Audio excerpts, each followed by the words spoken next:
They thought $5 was the price. Turns out it was just the deposit. The security camera outside the Fort Lauderdale Police Department captured it at 2:47 in the morning. A man running at full speed toward the building from across the street, not stumbling, not crawling, but sprinting with everything his body had left. He was completely naked. He was screaming something that the officers on duty couldn't make out at first. When they reached him, he wasn't trying to escape. He wasn't trying to attack anyone. He was pressed against a tree in front of the station, and what he was doing to that tree is something the responding officers would later struggle to describe in their official reports without using language that didn't belong in official reports. His name was Derek Sousa. He was 31 years old. The footage didn't stay inside the department. Within 48 hours it had been clipped, uploaded, and shared hundreds of thousands of times across Facebook, Reddit, and news aggregators that didn't yet know what they were looking at. The comments were what you'd expect: jokes, disgust, the particular cruelty of anonymous audiences watching someone at the worst moment of their life. Nobody in those comment sections asked the obvious question. Nobody asked how a 31-year-old man ends up outside a police station at 2:47 a.m. doing what he was doing to a tree. That question has an answer. It takes 6 months to tell. Before we continue, subscribe to the channel if these stories are the kind you stay up for. Write in the comments where you're watching from and what time it is. There is something genuinely strange about knowing that people in completely different countries, different time zones, different lives, are all watching the same story at the same moment. I find that worth acknowledging. Back to Derek. When the paramedics arrived, they recorded his body temperature at 105.4 degrees Fahrenheit. That number matters. Normal human body temperature is 98.6. At 104, organs begin to struggle. At 106, the brain starts to cook.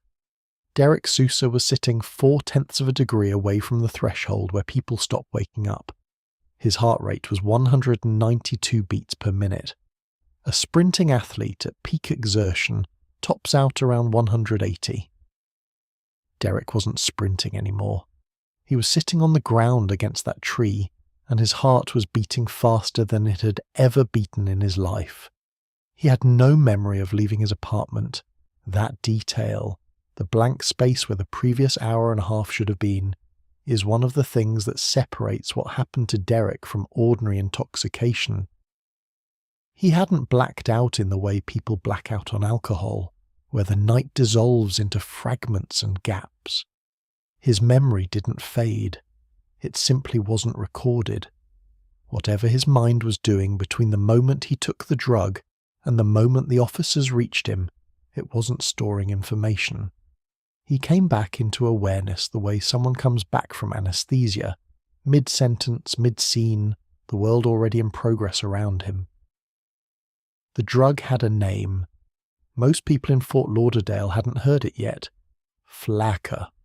Formerly known as alpha-PVP, alpha-pyrrolidine pentiophenone, a synthetic stimulant that had arrived in South Florida the way most catastrophes arrive, quietly, then all at once. On the street in Broward County in the spring of 2015, a single dose cost $5. $5, less than a fast food meal, less than a six-pack of the cheapest beer at a gas station.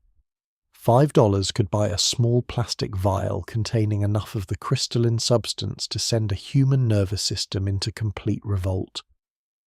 Law enforcement in Florida had started using a phrase for it that year. They called it the $5 insanity. They were not being poetic.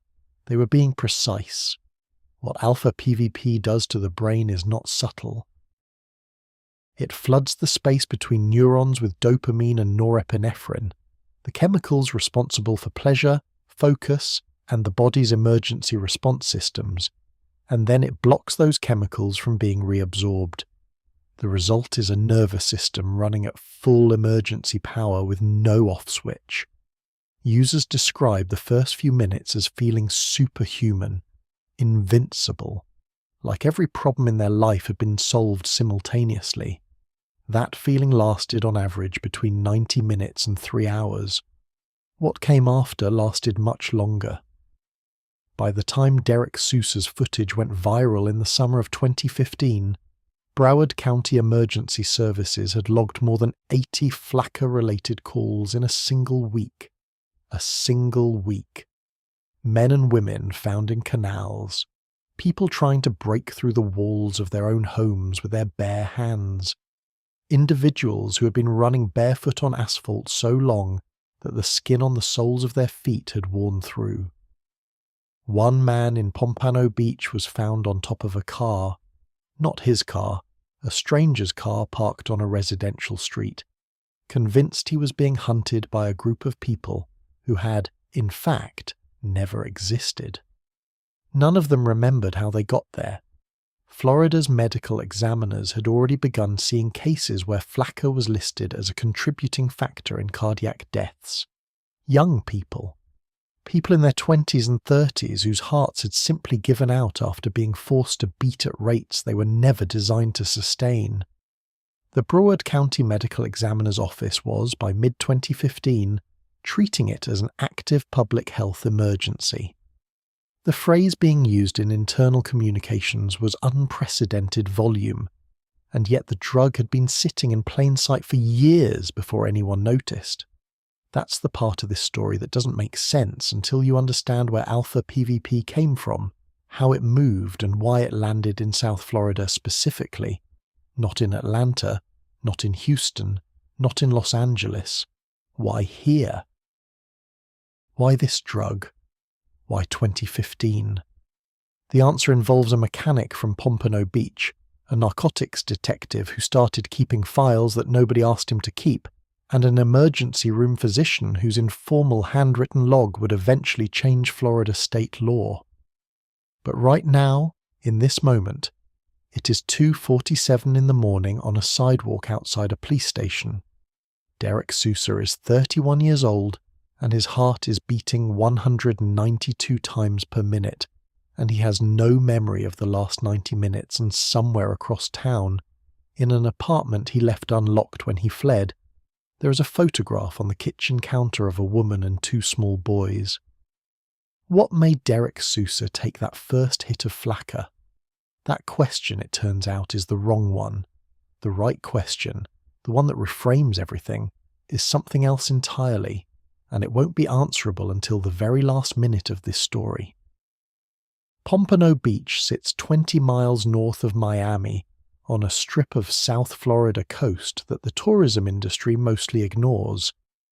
The beaches exist, but the city faces inland, toward warehouses, auto shops, strip malls with half their storefronts empty, and neighborhoods where the houses are small and close together, and the yards tell you everything about the year the owner is having.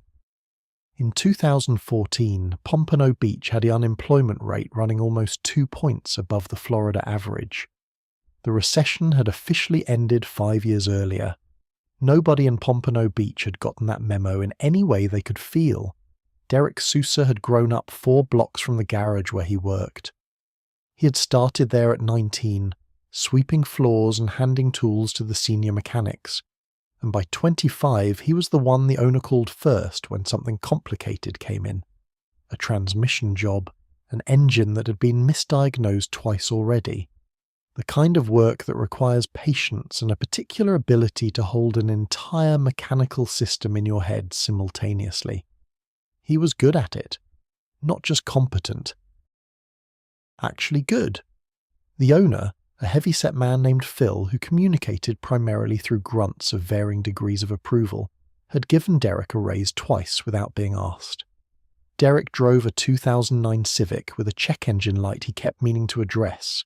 He had 2 sons, Marcus, 7, and Jalen, 4, with his girlfriend Rosa Ferreira, who worked the early shift at a Walgreens pharmacy counter on Atlantic Boulevard. They had been together for 6 years. They were not married.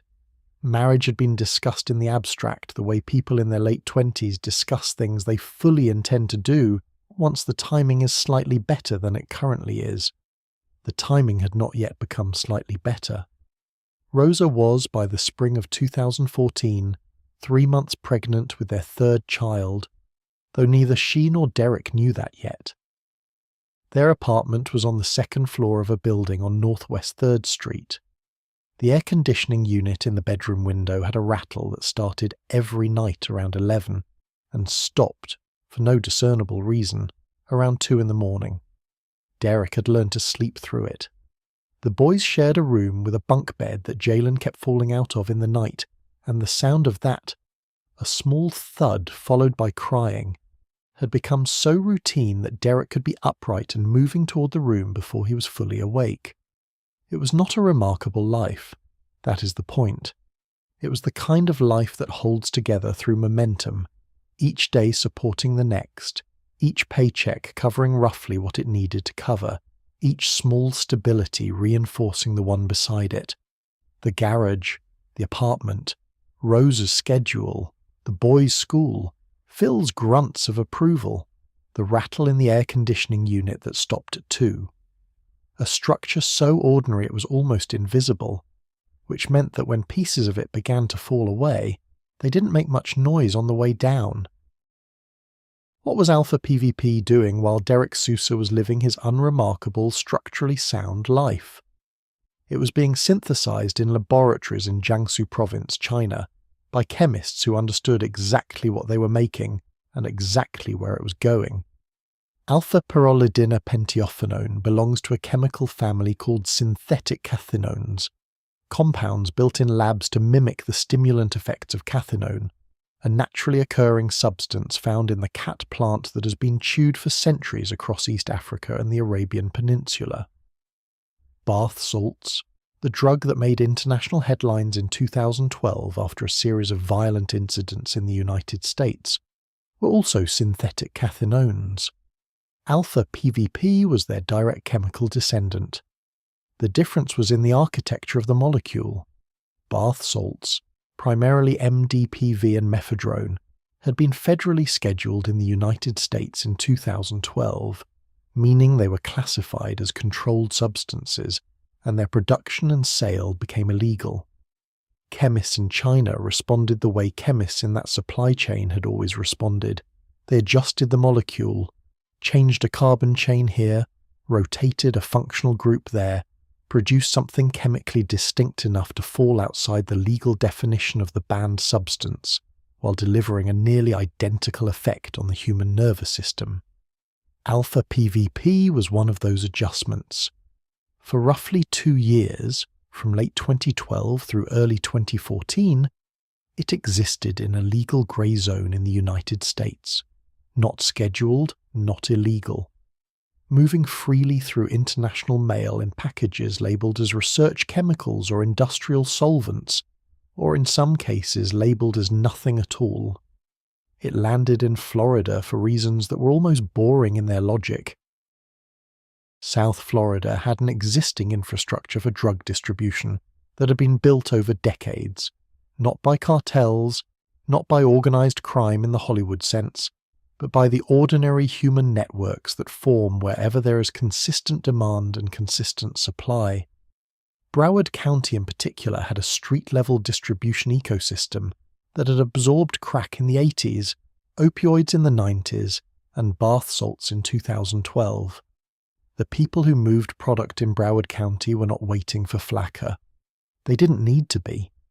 When something new and cheap and powerful appeared in the supply chain, it moved through those existing networks the way water moves through a crack in a wall, not because anyone planned it, but because the path was already there. By early 2014, Flakka was in Broward County. Quietly. It was not yet on law enforcement's radar in any systematic way. It was not yet in emergency room intake logs as a distinct category. It was being used by a small number of people in specific neighborhoods, and the people using it were describing the experience in terms that made it sound, in those early months, almost manageable. Energy, confidence, a feeling that the weight of the week had been temporarily lifted. At $5 a vial, it was accessible to people who couldn't afford cocaine, who had never touched heroin, who thought of themselves, accurately at that point, as people who didn't really do drugs. That was the first thing Flakka did. It redefined who a drug user was. Derek Sousa, in the spring of 2014, had no idea the drug existed. He had other concerns. Phil, the garage owner, had started talking, in the vague and indirect way of a man who had already made a decision but hadn't announced it yet, about cutting back hours. A dealership had opened 2 miles away offering service packages that undercut the garage's prices on routine maintenance. 3 of the garage's regular customers had switched. Phil's indirect talk was becoming less indirect. Derek's co-worker Tommy Ruiz had been at the garage for 11 years. He had a wife, a truck with a cracked windshield he'd been meaning to fix, and the particular loyalty of a man who has never worked anywhere else as an adult. Tommy had heard the same talk from Phil. He and Derek ate lunch on the tailgate of Phil's truck most days, sandwiches from the bodega on the next block, and the subject of what would happen if Phil closed had begun to occupy those lunches with increasing weight. Neither of them had a backup plan. That is not a judgment. That is just the situation. Rosa's pregnancy test came back positive on a Thursday afternoon in late April. She set it on the bathroom counter and sat on the edge of the tub for a while before she told Derek, their 3rd child. Their apartment had 2 bedrooms. One of them belonged to 2 boys who were already sharing a bunk bed. Rosa did the math the way she always did the math, practically without panic, working the numbers forward from their current position to see if there was a configuration that worked. There was one. It was tight, but it existed. It required Derek's hours at the garage to stay where they were. It required the raise Phil had mentioned and not yet given to actually come through. It required everything to remain in the same position it was currently in, which is the most dangerous kind of financial plan. The kind with no margin for anything to move. Something was about to move. Phil made it official on a Wednesday in September 2014. Not a firing, a reduction. Derek's hours were cut from 42 per week to 24. Tommy got the same conversation, same week, different day. Phil framed it as temporary, contingent on how the winter season went, which in South Florida meant how many northern retirees brought their cars in for the kind of maintenance they'd been deferring since spring. It was not a lie exactly. It was a hope dressed up as a plan. 24 hours a week at Derek's rate came out to just under $1,100 a month before taxes. Rosa's Walgreens shifts covered their rent, barely, if nothing else moved. But things moved. Jalen needed new shoes. He went through them faster than either parent could explain, as if the soles dissolved on contact with pavement. The electric bill in September in South Florida, with the air conditioning running constantly against heat that didn't care what month the calendar said, came in $60 higher than August. Small things. The kind of small things that a 42-hour paycheck absorbs without comment, and a 24-hour paycheck cannot. Derek started taking side jobs, cash work mostly, neighbours who needed oil changes in their driveways, a used car lot on Dixie Highway that paid $60 per vehicle for pre-sale inspections. It kept things moving, but it didn't keep things still. The math was always slightly wrong, always short by an amount that seemed manageable and somehow never was. Rosa didn't complain. That was its own kind of pressure. She adjusted the grocery list without announcing she was adjusting it. She moved money between accounts in sequences Derek didn't fully track. She continued going to her prenatal appointments and continued not mentioning what they cost in a way that made it clear she had already accounted for it and did not want to discuss it. She was 4 months pregnant, working 30 hours a week on her feet and managing the household's financial anxiety with a competence that made it nearly invisible. Derek felt it anyway. It lived in the space between what she said and what she didn't. October passed. November arrived and the winter tourist did not materialize in the numbers Phil had hoped for. The dealership 2 miles away had started running radio ads. Derek picked up a full Saturday at the used car lot and came home with $240 in cash and ate dinner without speaking much. The boys didn't notice. Rosa noticed everything. He had not slept well since September. Not badly, not dramatically. Just the particular way a man stops sleeping well when he lies down every night with a calculation he can't solve. He'd be up at 3 or 4, not distressed, just awake, sitting in the kitchen with the light off because he didn't want to wake anyone. The rattle in the bedroom air conditioning unit would stop at 2, right on schedule, and then there would be just the kitchen and the dark and the numbers that didn't add up. Tommy Ruiz was having a worse time of it. His wife had gone back to work, retail, Christmas seasonal, and they were managing, but Tommy's mood at the garage had shifted in a way that Derek recognized because he was experiencing a version of it himself, a kind of flattening. The jokes were still there, but they came slower. The lunch tailgate conversations had gotten quieter. It was Tommy who first mentioned it. Not Flakka. Nobody was calling it that yet in their circle. Tommy had a friend named Carlos who lived off Sistrunk Boulevard in Fort Lauderdale, and who had, according to Tommy, been using something new that was cheap and that worked. Tommy did not elaborate on what worked meant. He didn't need to. Derek understood from context. Relief. Something that made the math stop for a few hours. Derek filed it away. He didn't ask follow-up questions. He didn't tell Rosa. 3 weeks passed. The week before Thanksgiving, Phil told both of them that January was looking better, that he'd had inquiries, that he expected to bring them back to full hours in the new year. Derek drove home that evening with the windows down despite the November chill. It was in the low 60s, which counted as cold in Broward County, and thought that maybe the shape of things was changing. It was not changing. But that night he slept. The night everything actually changed was a Friday in early December. Tommy had mentioned Carlos again, more specifically this time, a gathering at Carlos's place.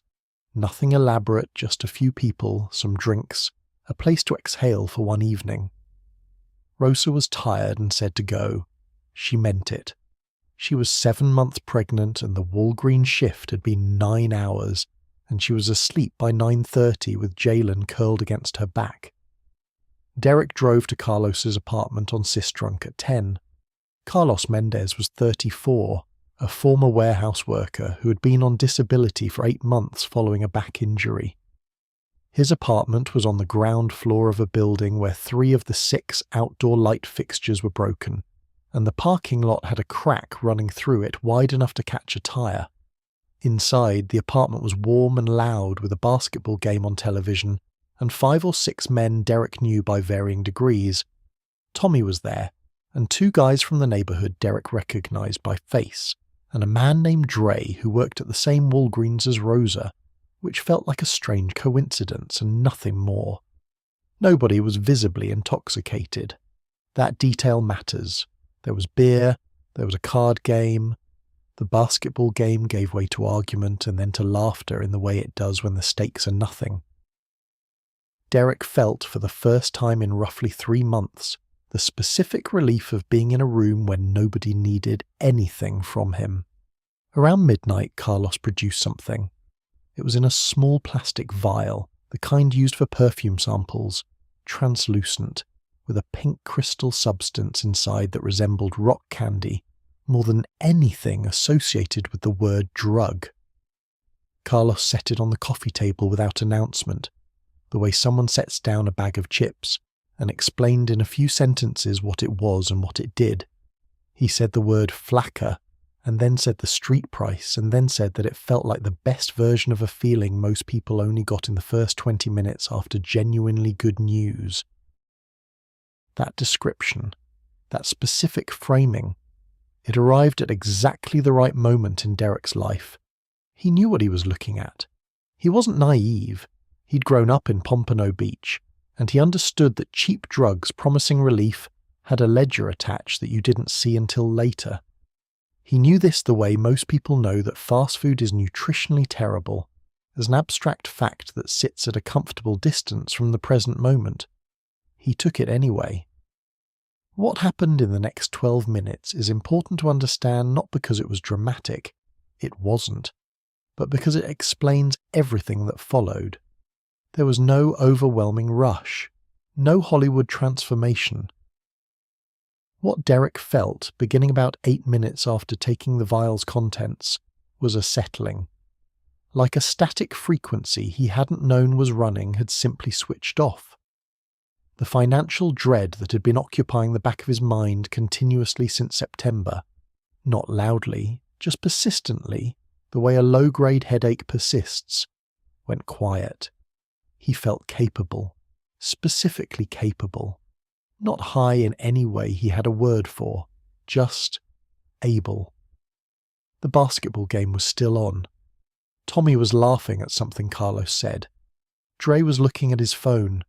The crack in the parking lot outside was still wide enough to catch a tyre, and Phil's garage was still running 24 hours, and Rosa's grocery list was still quietly adjusted, and the new baby was still coming whether the numbers worked or not. None of that had changed. But for the first time in 3 months, Derek didn't feel it. That feeling lasted 2 hours and 40 minutes.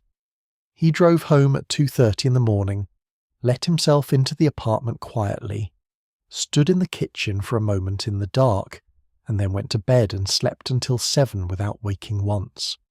He did not think about it the next morning. He thought about it the morning after that.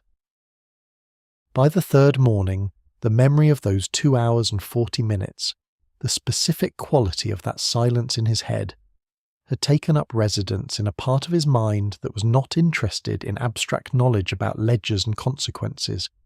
It just wanted to know when it could feel that way again. The answer came faster than he expected, and the question of what it cost, the real cost, not the $5, was one that Derek Sousa was not yet asking. Derek used again on the following Friday. Same place, same people, same small vial from Carlos's coffee table. This time he noticed things he hadn't the first time. The way the drug tasted faintly metallic before it hit. The exact moment the shift happened. The quality of the 2 hours that followed. He paid attention the way a mechanic pays attention to a new sound in an engine, cataloguing details, building a map of the experience. He was still, in his own mind, a man who had used something twice. Twice was not a pattern. Twice was information gathering. He used again the following Tuesday. Alone, this time. He'd gotten the vials from Carlos. That step, using alone, at home, on a weekday, was the distance between recreational and structural. He didn't frame it that way.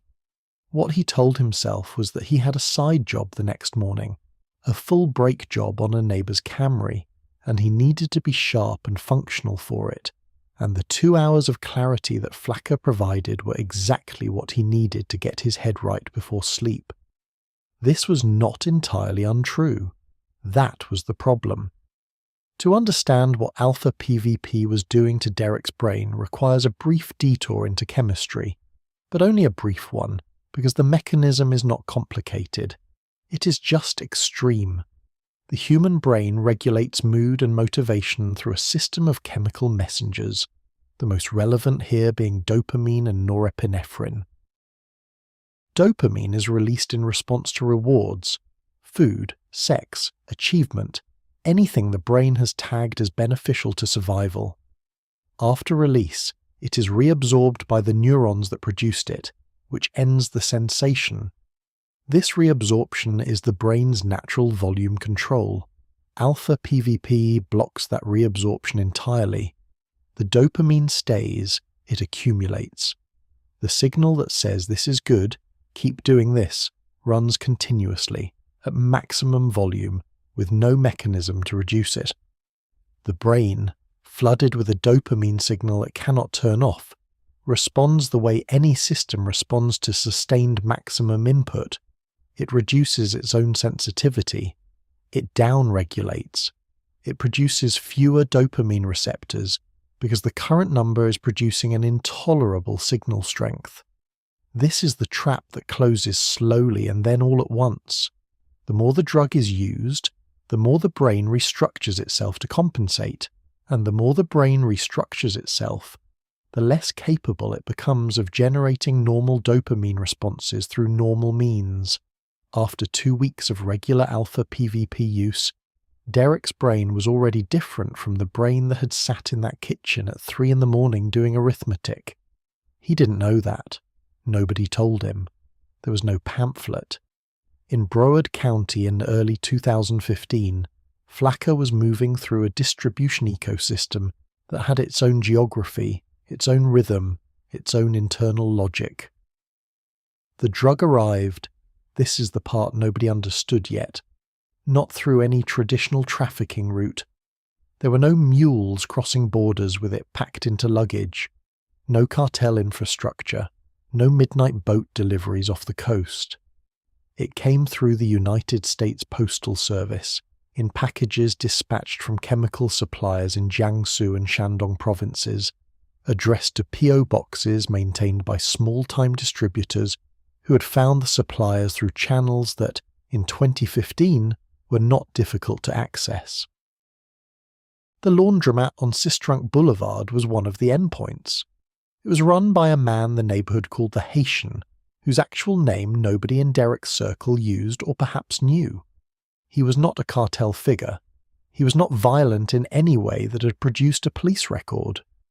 He was a man in his mid-40s who had identified a supply source, established a distribution point that doubled as a legitimate business, and was moving product through a network of people like Carlos Mendez, low-level, casual, operating at the very bottom of a supply chain that began in a Chinese industrial province and ended in the living rooms and kitchens of Broward County's working poor. The price point was the architecture of the epidemic. $5 placed Flakka below the threshold of a meaningful financial decision. A person spending $5 on something doesn't feel like a person making a serious choice. It feels like buying a coffee. The compulsive logic of the drug, use, crash, crave, use again, meant that a weekly $5 habit became a daily $5 habit before the user had registered the transition. Daily became twice daily. $35 a week. 70. The number crept upward in increments too small to notice until they weren't small anymore. Derek was at $40 a week by February 2015. He told himself it was temporary. Meanwhile, on the other side of Broward County, a man named Raymond Ortega was beginning to notice something in his case files that he couldn't yet name. Ortega was 43, a narcotics detective with the Broward Sheriff's Office who had spent the previous decade working cases that were, by his own later description, predictable in their structure. The same supply routes, the same substances, the same cast of distributors cycling in and out of custody and back out onto the street. He was not cynical about the work. He was experienced, which is different. He had learned to read the patterns of drug activity in Broward County the way a meteorologist reads pressure systems, not as drama, but as data pointing toward an outcome. In January 2015, the pattern changed. The calls coming through dispatch had a new quality, not new substances. Broward had seen bath salts, had seen spice, had processed each new synthetic through its existing categories and moved on. What was new was the behaviour. People on bath salts in 2012 had been erratic, aggressive, occasionally violent. People on this new substance were operating at a different register entirely. They were not aggressive in the calculated way of someone who has decided to be aggressive. They were in states of absolute physiological emergency, running, stripping, screaming, convinced of threats that had no physical existence, generating body temperatures that registered on thermometers as fevers associated with severe infections. Ortega pulled the incident reports for January. He counted 11 calls with near-identical presentations. He cross-referenced them with the substance listed in the accompanying toxicology where it existed. Alpha-PVP appeared in 7 of the 11. He opened a new file on his desktop that nobody had asked him to open. He labelled it simply with the year and the compound's abbreviation. He started feeding it every incident report he could access that matched the presentation pattern. By the end of January, the file had 19 entries. By mid-February, it had 31. He hadn't told his supervisor yet. He was still building the picture.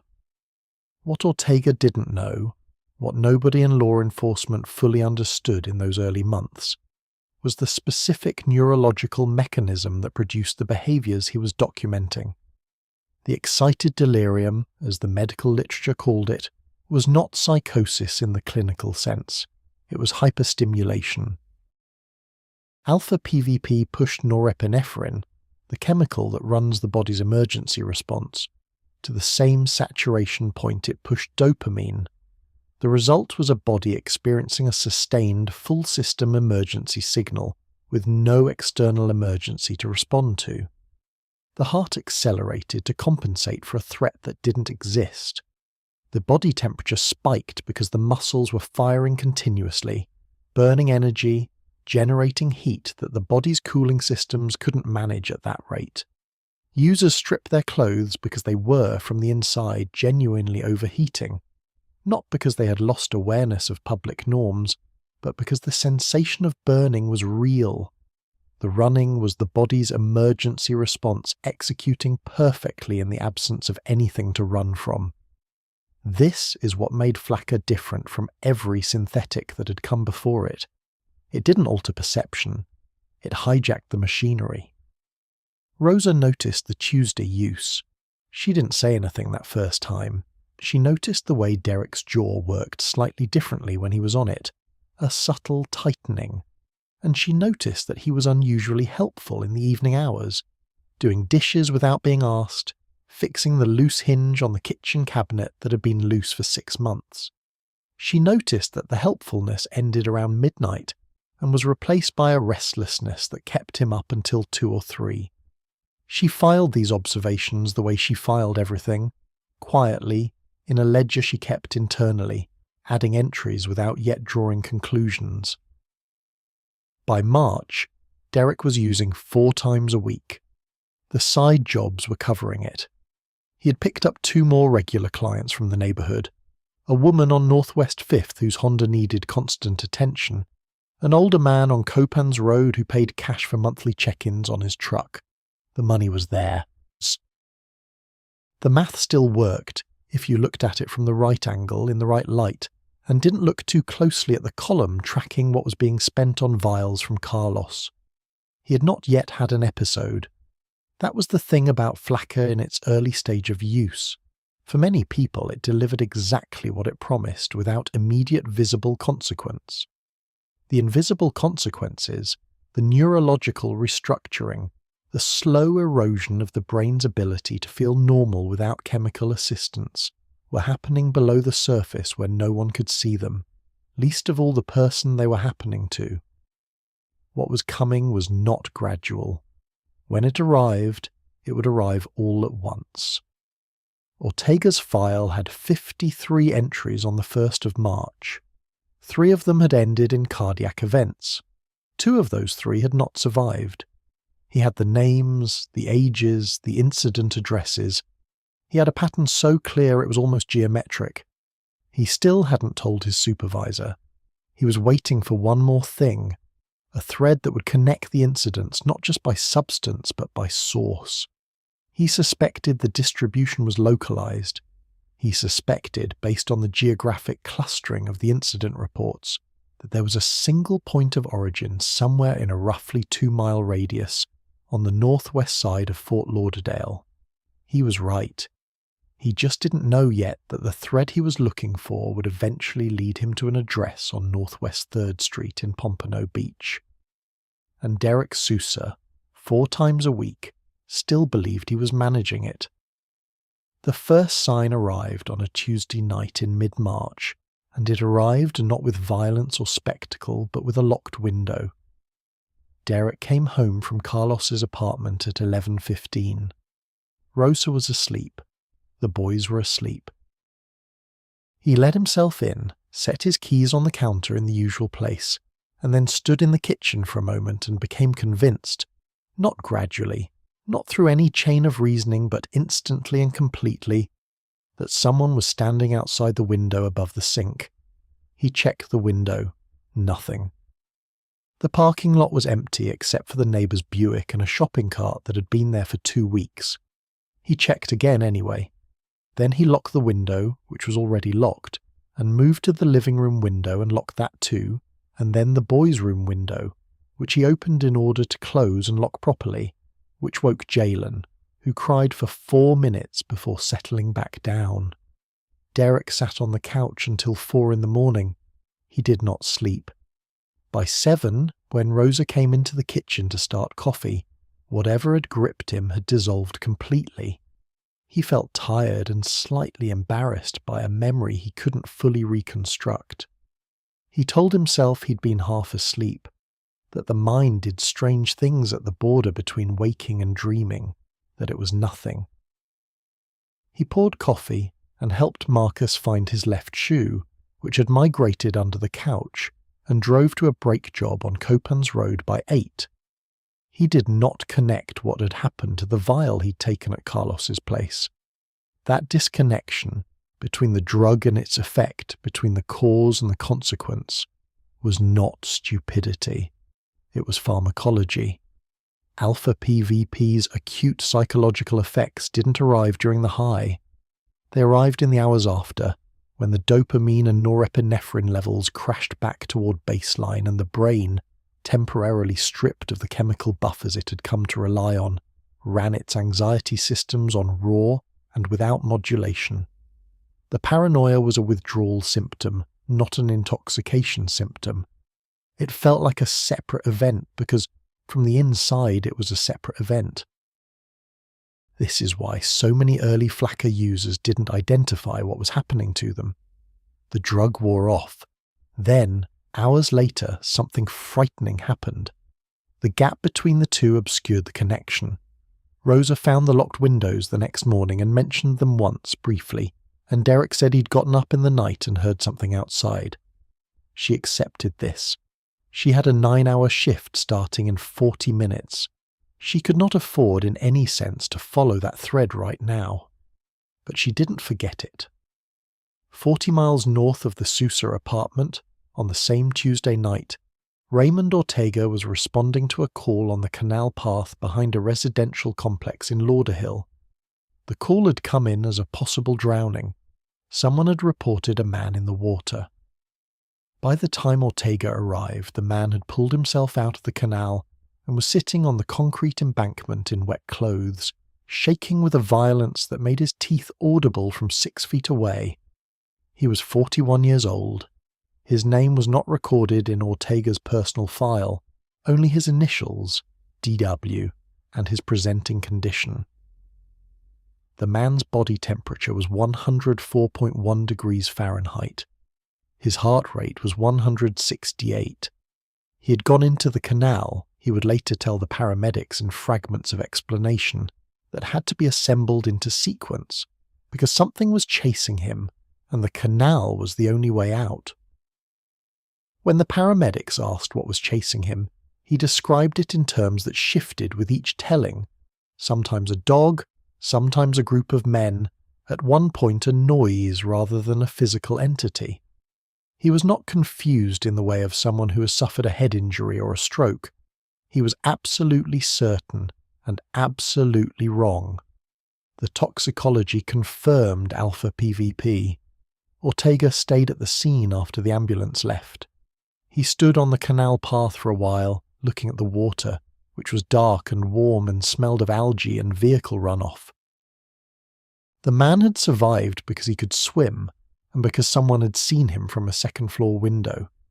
If neither of those things had been true, the outcome would have been different. That was not analysis. That was just arithmetic. He drove back to the station and added DW to his file, which now had 56 entries. What Ortega had begun to understand, and what was hardest to communicate to colleagues who hadn't spent weeks immersed in the incident reports the way he had, was that the danger of Flakka was not primarily the high. It was the specific combination of hypothermia and paranoid terror that the crash produced in a subset of users. Not all users, not even most, in the early stages. But in a consistent and growing percentage, the drug produced a physiological state that was, in the literal medical sense, life-threatening regardless of the user's intentions or circumstances. A body temperature of 106 degrees Fahrenheit damages the proteins in human cells. At 107, kidney failure becomes likely. At 108, brain damage begins. The window between a person running through the street in Flakka-induced terror and a person dying from hypothermia was not wide. What kept many of them on the living side of that window was luck, a bystander, a canal they could swim in, a police station they happened to run toward. The ones who ran toward nothing were the ones who didn't make it back. 2 weeks after Derek locked the windows, Tommy Rui saw something at the garage that he spent the next week trying to identify. Phil had brought Derek back to full hours in February as promised. The winter season had helped, modestly. Derek was back to 40 hours and the math at home had shifted back to functional. But Tommy, who had shared a workbench with Derek for years and knew the specific rhythm of how the man moved around an engine, noticed something that Phil's uninitiated eye wouldn't catch. Derek's hands were precise. That hadn't changed. His diagnosis was still sharp. But there were moments, usually mid-morning, when he would stop what he was doing and stand very still with a socket wrench in his hand and look at nothing for 15 or 20 seconds. The first time Tommy saw it, he thought Derek was working through a problem in his head. The second time, he thought maybe something was wrong at home. Rosa's pregnancy, financial stress, any of the ordinary weights a man carries. The third time, he said nothing but moved to the other side of the car they were working on and watched Derek's face during one of the stillnesses. The expression was not thoughtful. It was absent, like a screen between sleep modes. Tommy said nothing. He kept watching. At home, Rosa had added 2 more entries to her internal ledger. Derek had lost £11 since December. She knew because she'd bought him new work shirts in January, one size down from his usual, without discussing it. He was sleeping less, but claiming to sleep fine. He had stopped eating the second half of his dinner 3 nights in a row, not because the food was bad, but apparently because he forgot it was there. The baby was due in 6 weeks. Rosa had her own calculation running, the one she always ran, and it was producing a result she didn't want to look at directly. She had worked at a pharmacy counter for 4 years. She had handed prescriptions for Adderall, for Ritalin, for every stimulant the legitimate medical system produced. And she had watched the faces of people picking up those prescriptions, and she knew what stimulant use looked like when it had gone sideways. The weight loss, the interrupted sleep, the meals abandoned mid-plate, the jaw. She knew. She was not ready to know. On the last Friday in March, Derek came home at 2 a.m. and locked every window in the apartment again. This time he also locked the front door with both locks and pushed a kitchen chair against it. Rosa woke when she heard the chair scrape the linoleum. She lay in the dark and listened to Derek move through the apartment, systematically securing it against something she couldn't see and he couldn't name. She lay there for a long time after the movement stopped. She didn't get up. The next morning Derek was fine. He made breakfast. He drove Marcus to a Saturday soccer practice and stood on the sideline in the sun with his hands in his pockets and watched his son chase a ball across a field. Whatever had moved through him in the night was gone. The sky was very blue. Marcus scored a goal and turned around to find his father in the crowd. Derek was already looking at something else. He didn't see it. And Rosa, who had come to the practice and stood 15 feet away on the same sideline, watched Derek not see his son's goal and added it to the ledger and reached a conclusion she would sit with alone for 11 more days before she said anything to anyone. What she didn't know, what nobody standing on that sunny sideline could have known, was that the window between where Derek was now and where he was going had already begun to close. Not because of anything that was about to happen, because of something that had already happened, weeks ago, at the cellular level, in the architecture of a brain that was quietly rewriting its own operating instructions. The next time Derek used, the episode would be different, and Ortega, 63 entries into a file that nobody had asked him to start, was 48 hours away from the moment that would change the entire direction of his investigation. Ortega's 48th hour arrived on a Thursday morning in early April, when dispatch sent him to a parking garage on Andrews Avenue in downtown Fort Lauderdale. The call had come in from a security guard who had found a man on the 3rd level, standing on the concrete lip of the exterior wall, facing outward over a 30-foot drop to the street below. The man was not attempting to jump. He was attempting to climb down the outside of the building because he believed, with complete physiological conviction, that the elevator was occupied by people who intended to kill him. The security guard had the presence of mind not to touch him. He just talked, kept talking, for 11 minutes until Ortega arrived. The man's name was Victor Presley, 28, a line cook from Deerfield Beach. His shirt was soaked through with sweat despite the morning being cool. His pupils were dilated to the full diameter of his irises, black circles with almost no visible colour around them. His hands, when Ortega gently guided him back from the ledge, were burning to the touch. Not warm, burning. Like skin that had been in the sun for hours. Victor Presley had taken Flakka 90 minutes earlier. He had purchased it from a man outside a laundromat on Sistrunk Boulevard. That detail, the laundromat, was the thread Ortega had been waiting for. He'd seen it in 2 previous incident reports, cited as a last known location. Once could be coincidence. Twice was a cluster. 3 times was a source. He drove past the laundromat on Sistrunk that afternoon without stopping. It looked exactly as it should look. Functional, unremarkable, 2 washing machines visible through the front window, a hand-lettered sign in the door advertising drop-off service.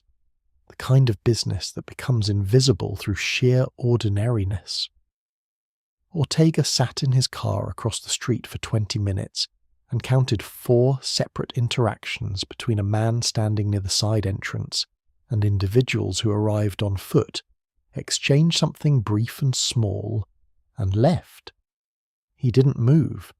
He went back to the station and opened his file and added Sistrunk to every entry where a geographic origin point was identifiable.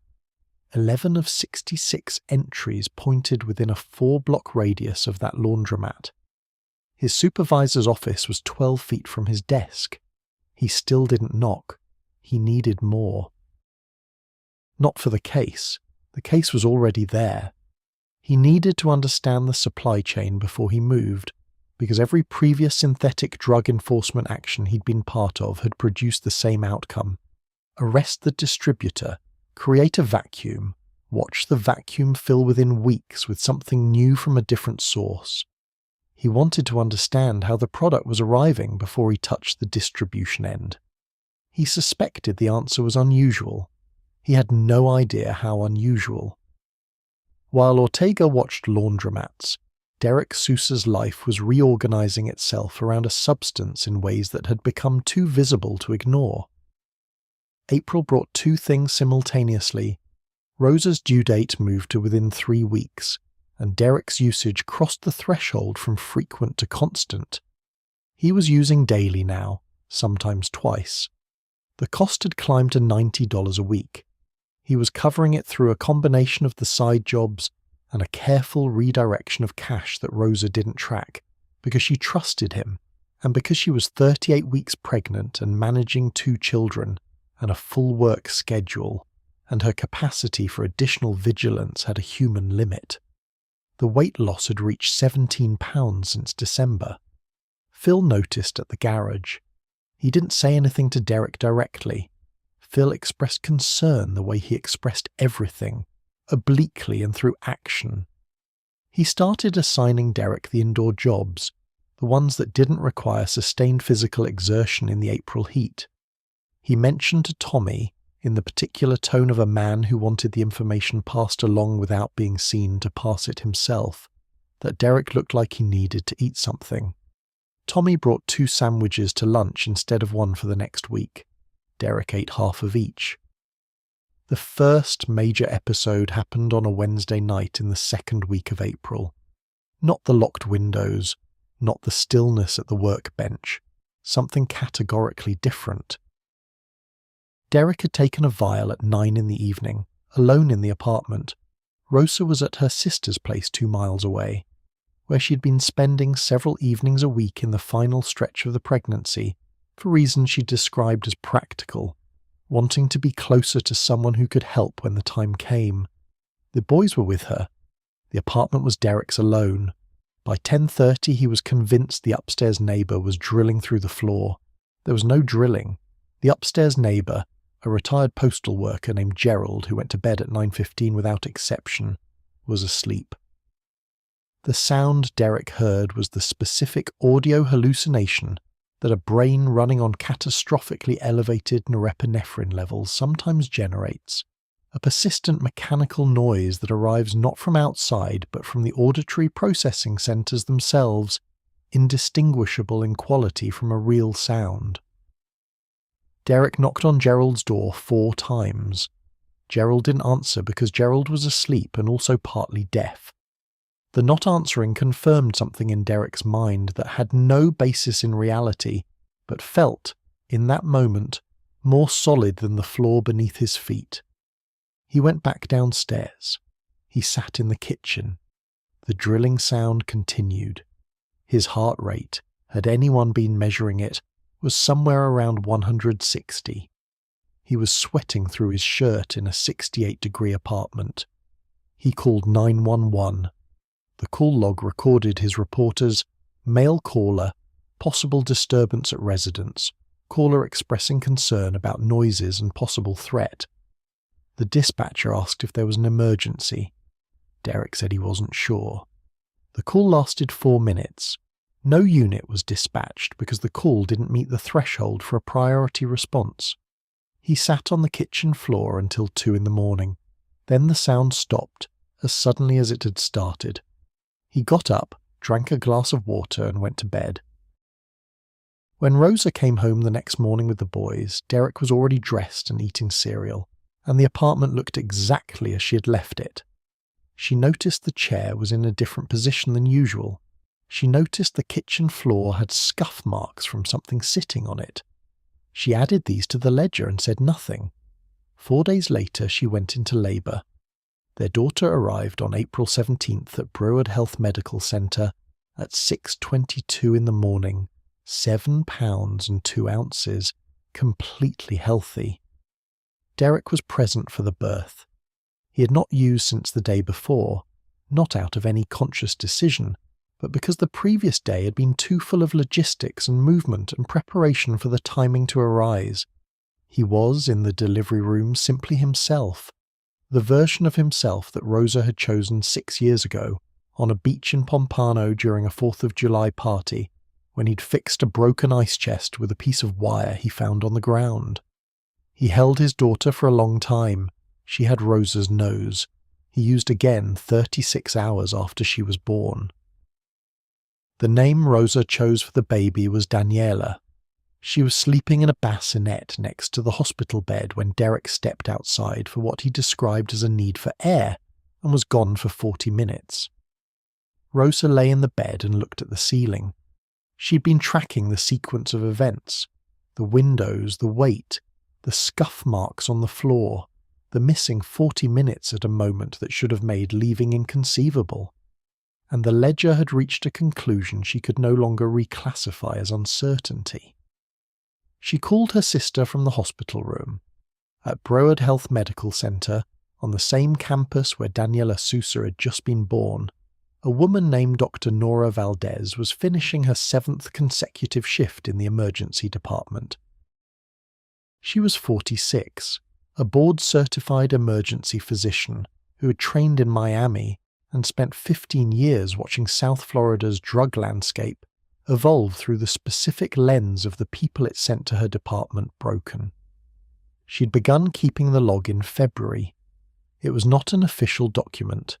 It was a spiral-bound notebook she kept in her locker, and it contained handwritten entries for every patient she personally treated who presented with what she'd come to recognize as the Flakka constellation: hypothermia above 103, heart rate above 150, paranoid ideation, and the particular skin presentation she'd started describing in her notes as contact heat, the burning to the touch quality that Ortega had felt on Victor Presley's hands.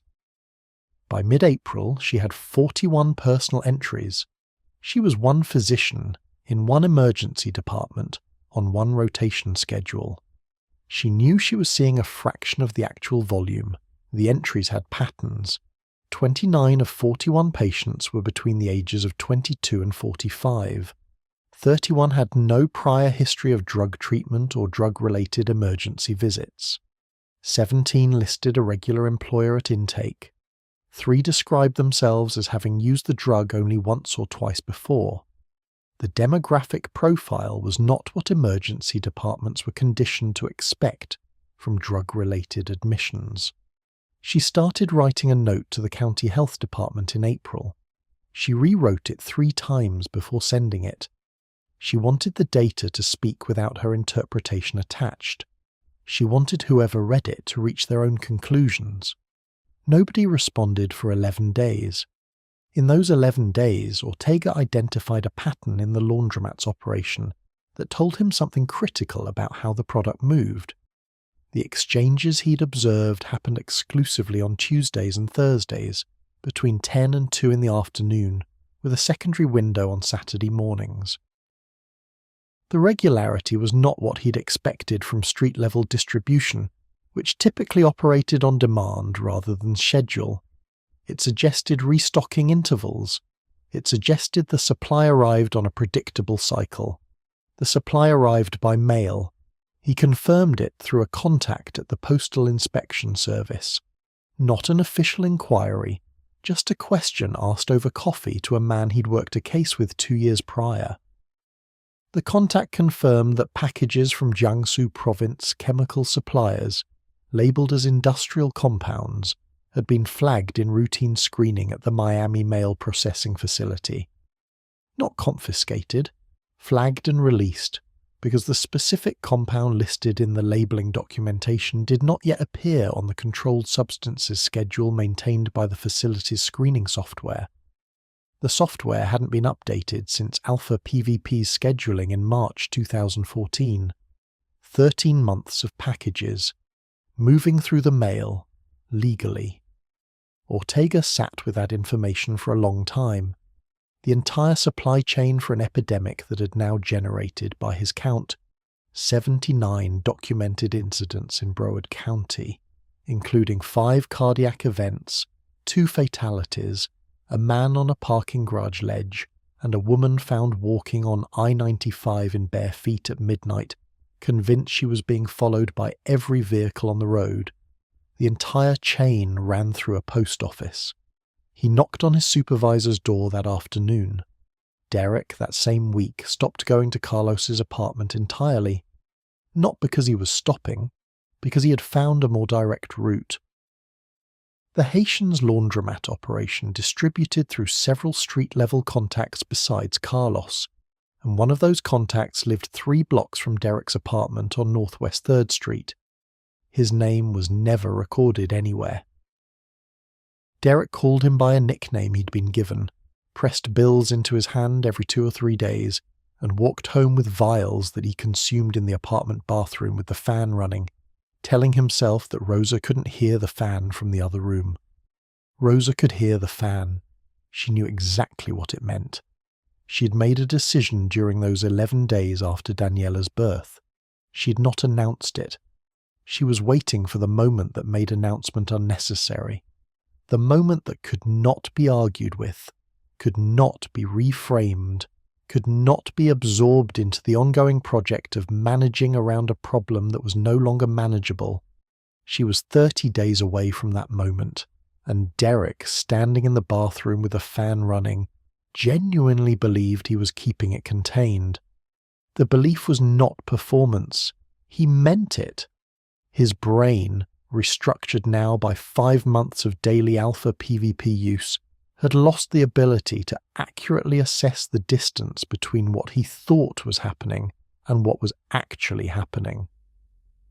That gap, between Derek's version of reality and the one Rosa could see plainly from 3 feet away, was about to stop being a private matter. Ortega's supervisor was a man named Lieutenant Dwayne Ferris, 16 years on the force, pragmatic in the way of someone who has learned to allocate limited resources against unlimited problems, and has made peace with the arithmetic of that. He listened to Ortega's presentation without interrupting. He looked at the file, 79 entries, color-coded by geographic cluster, with a separate column tracking the outcomes ranging from treated and released to deceased. He looked at it for a long time. Then he asked Ortega how the product was arriving. When Ortega told him, through the mail, through the United States Postal Service, in packages from Chinese chemical suppliers that had been moving through Miami's mail processing facility for over a year because the screening software hadn't been updated to reflect the scheduling change, Ferris was quiet for a moment that lasted slightly too long. He said one word. Asked it, actually. Legally? Ortega confirmed it. The packages were not being smuggled. There was no concealment operation. The suppliers in Jiangsu province were shipping alpha PvP labelled as a research chemical or an industrial compound, and that labelling was technically accurate at the time of shipment because the Chinese government had not yet scheduled alpha PvP as a controlled substance on their end. The packages cleared Chinese export controls without issue. They cleared United States customs without issue because the compound's name did not appear in the flagging database used at the port of entry. They were then processed through the standard mail system and delivered to P.O. boxes maintained by people like the man running the laundromat on Sistrunk Boulevard. No boats, no border crossings, no cartel infrastructure, a Gmail address, and a shipping invoice. Ferris looked at the file again. He asked how long this had been happening. Ortega's answer, 13 months of confirmed shipments, potentially longer before the postal inspector's records began, produced another silence. This one had a different quality, not processing, reckoning. What Ortega had uncovered was not a drug trafficking operation in any form that law enforcement was structured to address. The interdiction tools, the surveillance authorities, the legal frameworks built over decades to address controlled substance distribution. They were designed for a world where drugs moved through physical networks of people, making deliberate criminal choices. This was a supply chain, an industrial one. The chemistry happened in a province the size of a small European country. The logistics were handled by the international postal system. The only criminal act on American soil was the retail sale at the bottom of the chain, and even that had existed in legal ambiguity for over a year. Ferris picked up his phone and called the DEA field office in Miami. He used Ortega's exact words, through the mail, legally, for 13 months. The agent on the other end asked him to repeat that. While that phone call happened in a supervisor's office in Broward County, 60 miles south at the University of Miami, a pharmacology researcher named Dr. Arturo Gines was preparing a paper on alpha-PVP's binding affinity, its specific attraction to dopamine transporter proteins relative to other synthetic cathinones. His paper, which would be published in June 2015, contained a data point that reframed the entire public conversation about Flakka. The drug's binding affinity for dopamine transporters was not, as had been assumed, similar to MDPV, its closest bath salt's predecessor. It was significantly stronger. The numbers indicated that alpha-PVP was binding to dopamine reuptake mechanisms at a rate that made MDPV look moderate by comparison. This meant the effective dose producing the dysregulated high was smaller. It meant the neurological impact per milligram was higher, and it meant something about the population of users that nobody had yet publicly stated. The drug could produce severe psychological effects in people with no prior vulnerability to stimulant psychosis, no genetic predisposition, no history of mental illness. It wasn't selecting for fragile users, it was creating the fragility itself. Dr. Valdez read a preprint of Jeans's paper in late April. She sat in the break room of the Broward Health ED at 6 a.m. after a night shift, reading it on her phone with a cup of coffee going cold beside her, and went back through her log with new attention. 31 of her 41 patients had no prior drug treatment history. She had recorded this as notable. After Jeans's paper, it was something more specific than notable. It was the mechanism. The people ending up in her emergency department were not people who had been using drugs for years and had finally encountered something too strong for their compromised systems. They were people who had used alpha-PVP a small number of times and had been pharmacologically transformed by the experience into people their own nervous systems could no longer regulate. The ordinary working people, the ones nobody was looking for in an emergency room. She looked at entry number 7 in her log. Male, 33, mechanic, employed, presented mid-April with hypothermia, 103.8, HR 171, acute paranoid ideation. Treated, stabilized, released. No follow-up referral completed because the department's protocol for drug-related admissions didn't yet have a Flakka-specific pathway. The entry was not Derek Sousa, but it could have been. The admission Valdez didn't know she was about to receive, the one that would eventually connect her log to Ortega's file in ways neither of them had anticipated, was still 6 weeks away. What was moving toward her emergency department was not yet a patient. It was still a man in an apartment bathroom with a fan running, still telling himself the story of containment. But the twist in this story is not Ortega's mail order discovery, not Jeans's binding affinity data, not the DEA call. Those are the infrastructure of the twist. The actual twist is this. When Valdez finally compiled her full log data and shared it with the county health department, 41 patients, demographic breakdown, symptom clustering, outcome tracking. The county commissioned a rapid review that pulled emergency data from all 7 hospitals in the Broward system for the first 4 months of 2015. The number was not 41. It was not even close to 41. The number was 306. 306 Flakka-related emergency admissions across Broward County in 4 months. One physician, paying attention, seeing the pattern in her own small slice of the data, had assumed she was observing an epidemic in its early stages. She was observing it in its middle stage. It had been building since late 2014, quietly, distributed across hospital systems that weren't communicating with each other, absorbed into intake categories: stimulant toxicity, cardiac event, acute psychosis, that didn't distinguish by specific substance. Nobody had been counting, because nobody had known what to count. 306 people, names, addresses, ages, employment statuses, prior drug histories.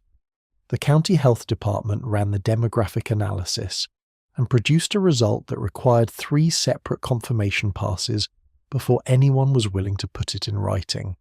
62% of those 306 people had no prior drug-related medical history. More than half, 54%, were employed at the time of admission. The average age was 31.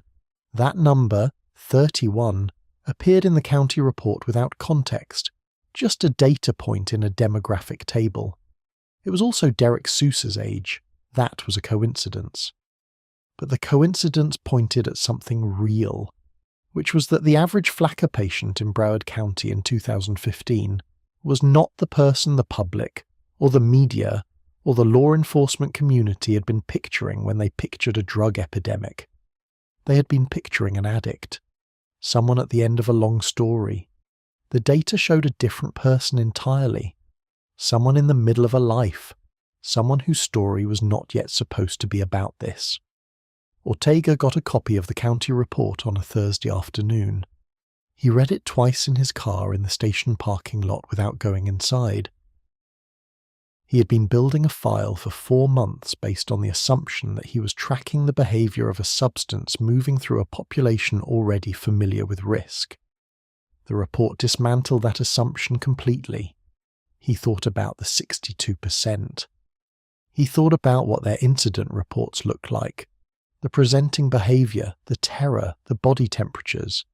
He thought about how many of those 306 people had, before the first time they used, considered themselves people who didn't really do drugs.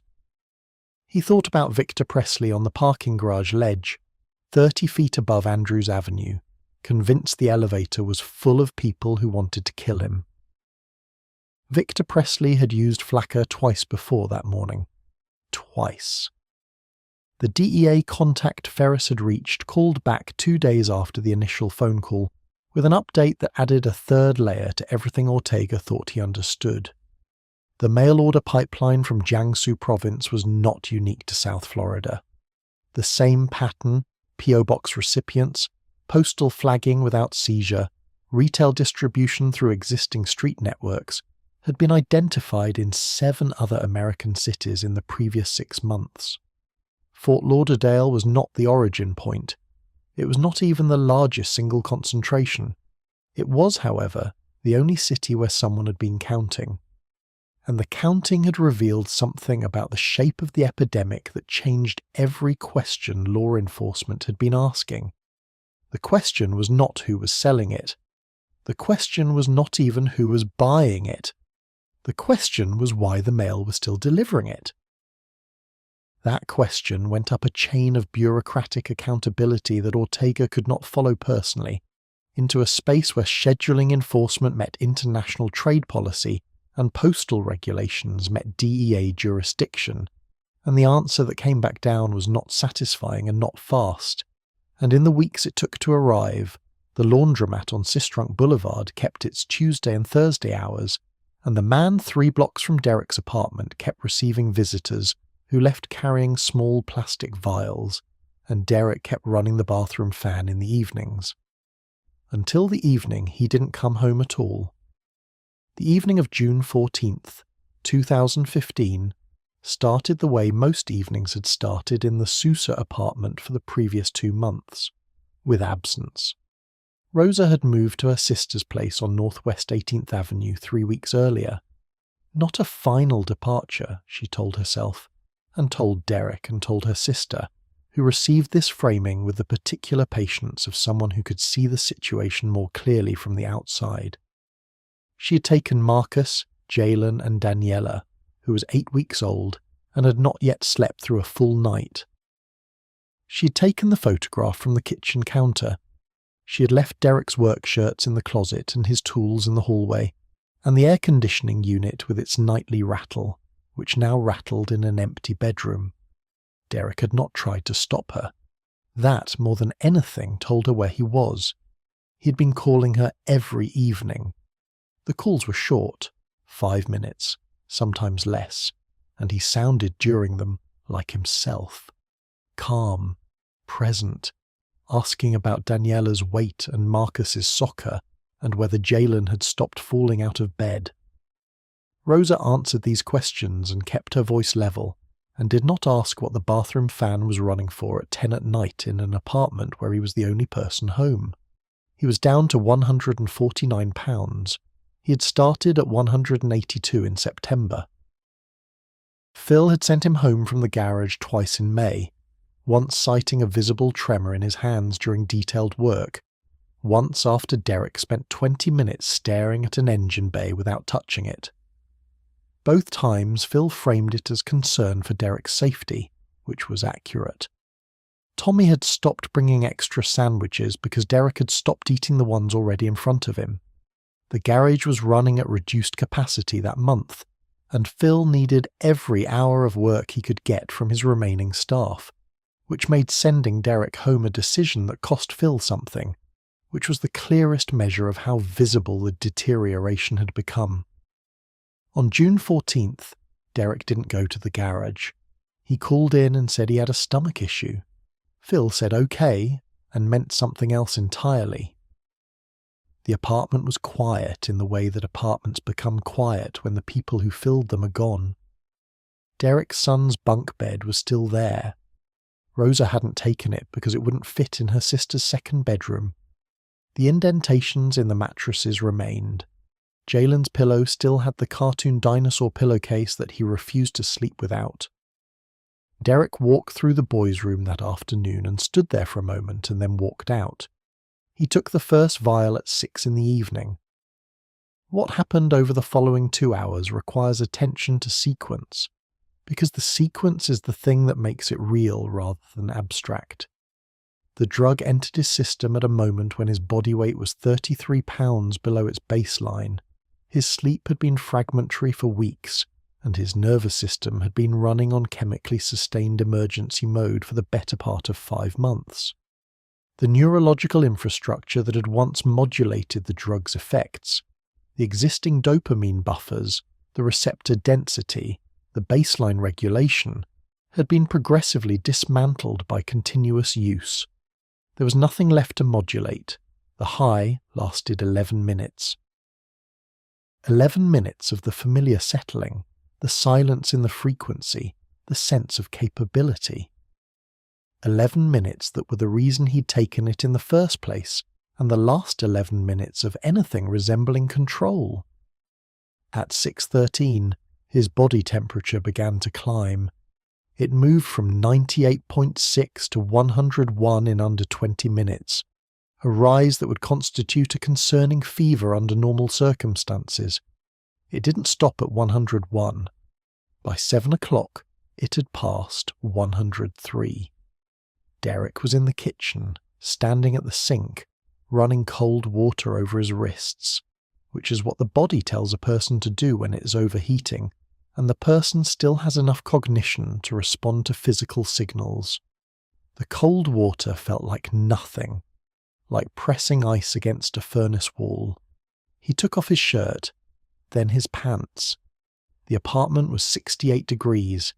He was burning from the inside in a way that had nothing to do with the ambient temperature and everything to do with his muscles, firing continuously, consuming energy, generating heat at a rate his sweating mechanism could not discharge. His heart was at 170 beats per minute and climbing. He could feel it in his throat, in his temples, in the specific vibration that fills the ears when the pulse is high enough.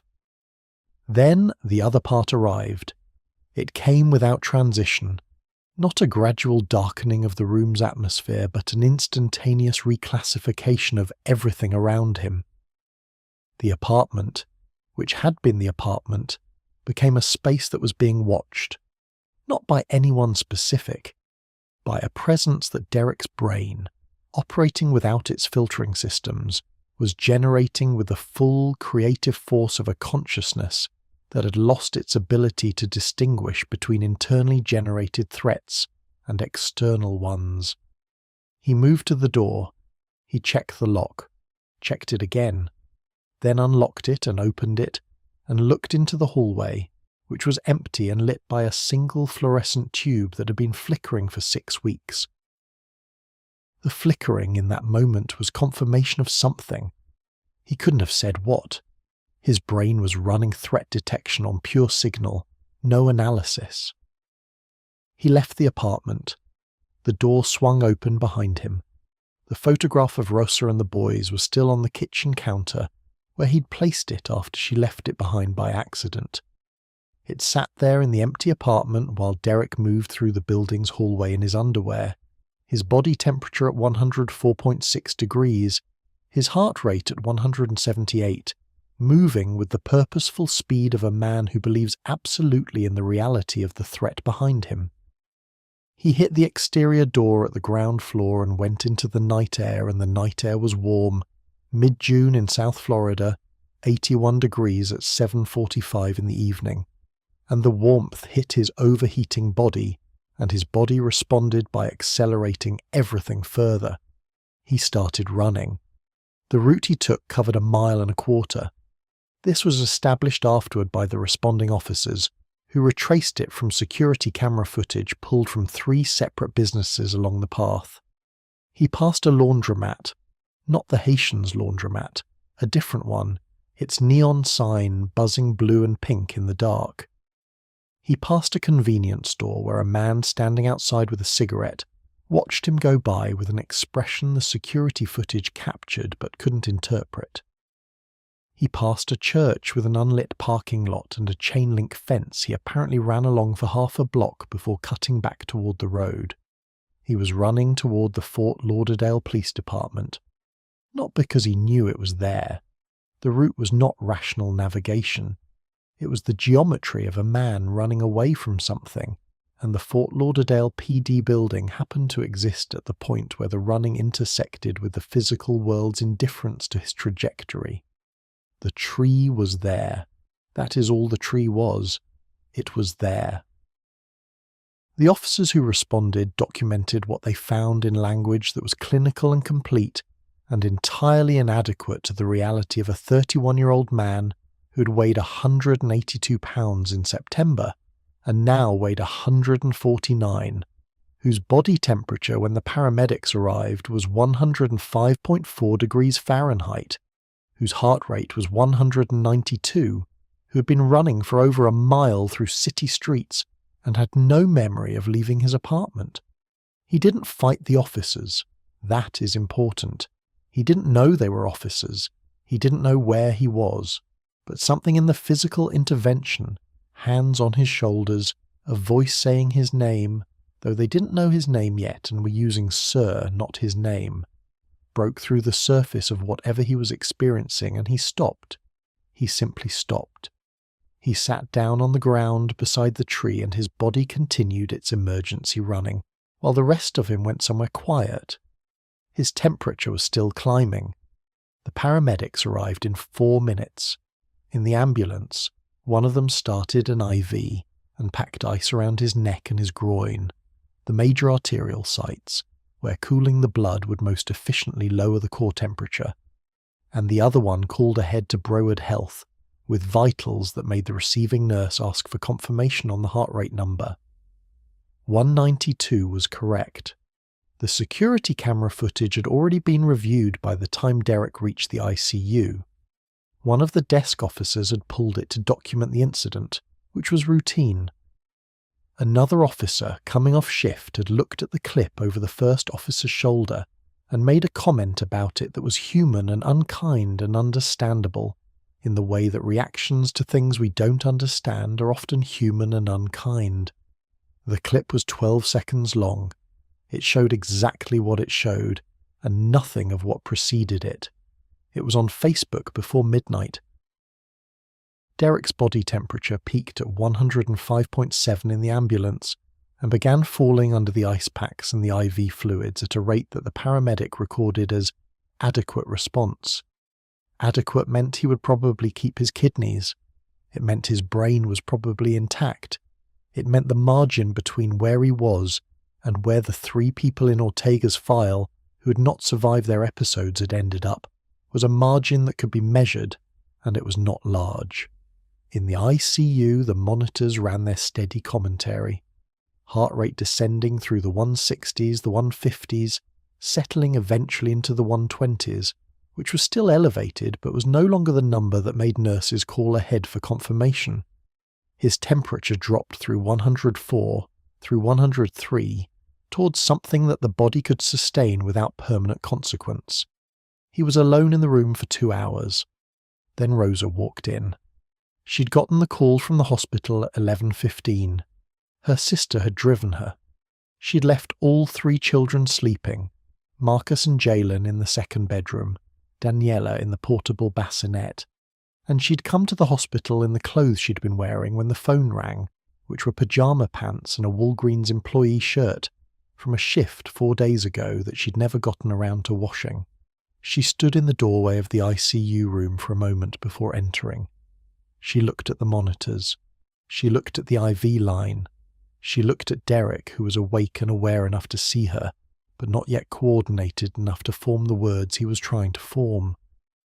She sat in the chair beside the bed. She didn't touch him. She looked at him the way a person looks at something they have been dreading for a long time, and have finally been allowed to stop dreading because it has arrived and is, at least, finite.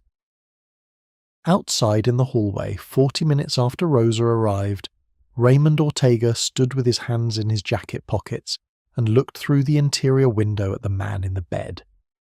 He had pulled Derek's address from a cross-reference of incident reports, the June 14th call, the April 911 call that hadn't been dispatched, an earlier noise complaint from the building that had been filed by Gerald, the upstairs neighbour, after the door-knocking incident. 3 incidents. 1 address. He hadn't come as an investigator. He had come because after 4 months of building a file that was really a record of what this drug did to people, he had needed to see one of those people alive. He stood there for a while. Then he walked back down the hallway. Derek's heart rate was at 104 when he managed to ask the nurse, through a voice that came out wrong in a way he could hear himself, for one specific thing. He asked for a phone. The phone call Derek made from the ICU was to Rosa. She was sitting 4 feet away in the chair beside his bed. She answered anyway. He talked for 3 minutes.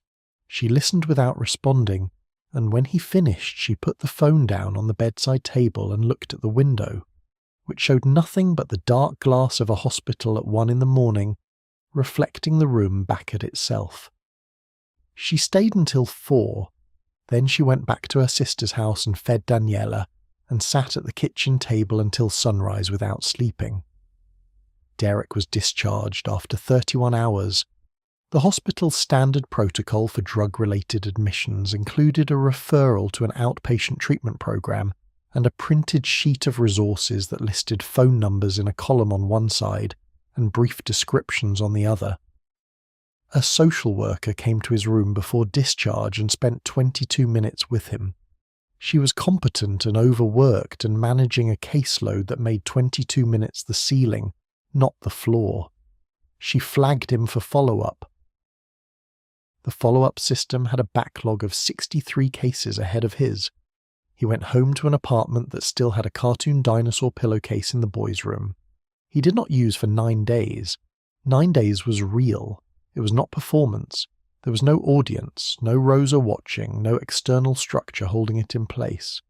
His body felt during those 9 days like something that had been running at high RPM for months, and was now idling in a way that felt less like rest and more like damage assessment.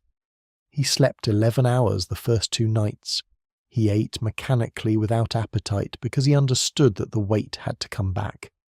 He sat in the apartment and watched the walls and let the silence be what it was. On the 10th day he used again, once, then twice the following day. The rehab program the social worker had referred him to had a 2-week waiting list. By the time his intake appointment arrived, he had been using again for 11 days. He went to the appointment anyway. He sat in a waiting room with orange plastic chairs and a television mounted high on the wall, playing a cable news channel with the sound off, and he filled out a form that asked him to quantify his use in terms that didn't map cleanly onto the reality of what he'd been doing, and he handed it to a receptionist who entered the data into a system and told him his first session would be the following Tuesday. He attended 4 sessions. Then he stopped attending. The reason he gave Rosa, in a phone call 3 days after the last session, was that the program wasn't designed for what he was dealing with, that the counsellors had experience with opioids, with alcohol, with substances that had established treatment protocols, but that Flakka was new enough that the framework being applied to his case felt misaligned in ways he couldn't fully articulate. This was not entirely wrong. The treatment infrastructure for alpha PVP addiction in Florida in 2015 was genuinely underdeveloped because the substance had emerged faster than the clinical response could follow. It was also a reason that served a purpose beyond its accuracy. Rosa heard both things simultaneously. She'd been hearing both sides of Derek's explanations for 8 months. She knew the difference between what was true and also convenient. She told him she was bringing the kids to see him on Saturday. She didn't say anything else. Tommy Ruiz drove to the apartment on a Thursday in late June, unannounced, with a container of Rosa's rice and beans that Rosa had given him, without explaining why she wasn't delivering it herself. He found Derek in the garage space below the building, lying underneath a neighbour's Civic, doing brake work for cash. Tommy set the container on the hood of the car and sat on a concrete parking barrier and waited. When Derek rolled out from under the car, Tommy looked at him for a long moment and then looked at the container and said nothing. Derek ate the entire thing sitting on the garage floor with a plastic fork. That was the last time Tommy saw him that summer. Not because they had a falling out, because Derek stopped being available in the ways that allowed for seeing, at the garage, at Carlos's, at the places where people who knew him could find him and assess how he was doing with the specific helpless attention of someone who cares but has no tools for the situation. Ortega's investigation moved faster than Derek's recovery. The Broward Sheriff's Office, working with the DEA field office in Miami, and the Postal Inspection Service, executed simultaneous search warrants on 6 locations in Broward County on July 22, 2015. The laundromat on Sistrunk Boulevard was among them. The operation took 11 hours and resulted in the arrest of 16 individuals connected to the Alpha PVP distribution network operating out of that geographic cluster. The seizure included approximately 4,000 individual doses of Flakka, $4,100 in cash, and, in the back office of the laundromat, in a plastic bin under a folding table, 22 unopened packages from a chemical supplier in Jiangsu province, still bearing their original postal markings. The Haitian was not among those arrested. He had not been in the laundromat for 6 days prior to the warrants. Whether this was coincidence or information is something Ortega's file recorded as unresolved. The 16 arrests generated a week of local news coverage. The coverage focused on the volume of the seizure and the dramatic details of the enforcement action, the simultaneous warrants, the images of packaged product laid out on tables for press photographs, the statement from the sheriff's office characterizing the operation as a significant blow to Flakka distribution in Broward County. Ortega, who had built the case over 7 months from a file nobody asked him to start, was not quoted in any of the coverage. He watched the press conference on a monitor at his desk and then went back to his case files. Because the supply had not stopped, the 16 arrests removed one distribution network. The mail pipeline that fed it was a separate system, and that system's disruption required action at a level far above Broward County law enforcement. The DEA was working the federal angle. The State Department had been contacted about the Chinese regulatory question. These were processes that moved in institutional time, which is to say slowly, which is to say that while they moved, the supply continued arriving through alternative P.O. boxes maintained by people who had not been in that laundromat. Broward County logged 67 Flakka-related emergency calls in August 2015, down from 81 in April, falling, but not fallen. The actual disruption, when it came, arrived from an unexpected direction. In September 2015, the Chinese government scheduled alpha PVP as a controlled substance under Chinese law, effective October 1st.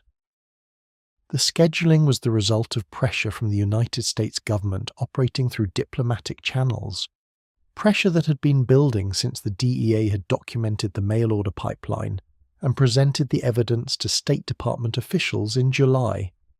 China's response was faster than anyone in the American enforcement chain had predicted. The supplier chemistry labs in Jiangsu and Shandong provinces did not immediately cease production, but the legal and commercial risk profile of shipping the substance changed overnight. By November 2015, the volume of packages arriving at American mail facilities from those suppliers had dropped by 70%. By January 2016, Broward County's weekly Flakka-related emergency call volume had fallen to single digits, not zero, single digits. The enforcement operation on July 22nd was reported as the turning point. In the internal files of everyone who actually understood the supply chain, the turning point was October 1st.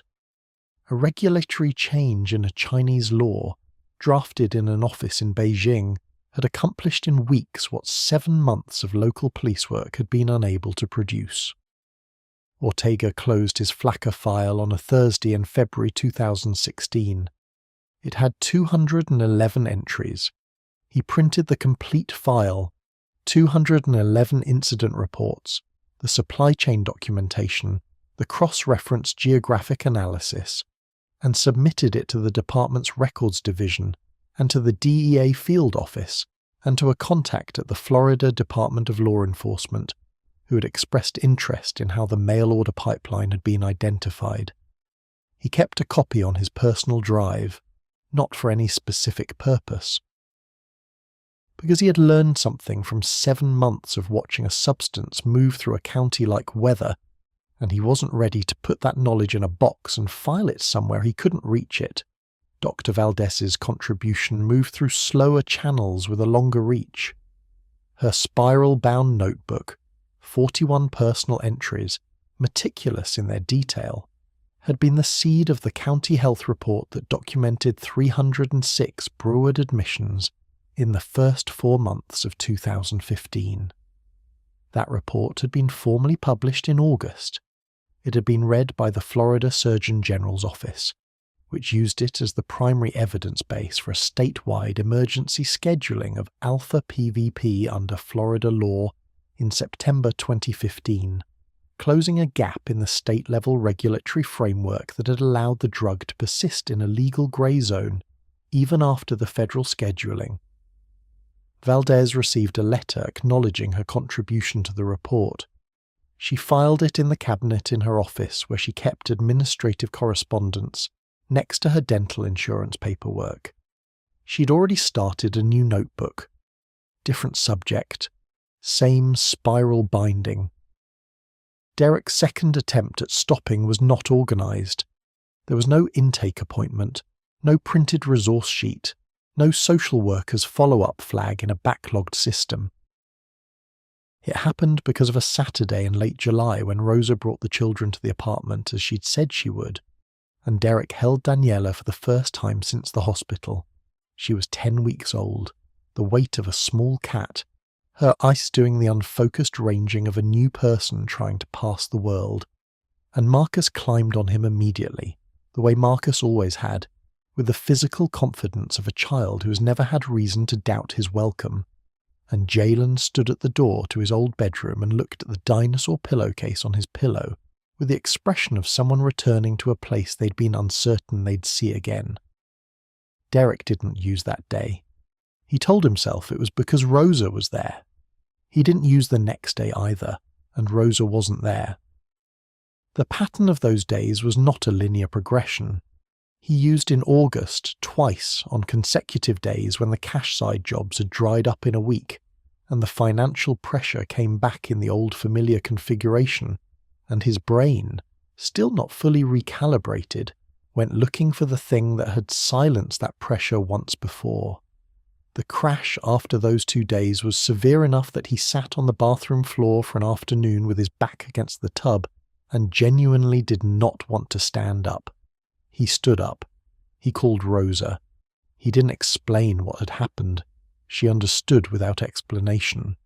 She brought him food and sat at his kitchen table and fed Daniela her bottle while Derek ate, and they didn't discuss it in terms that required either of them to define where things stood.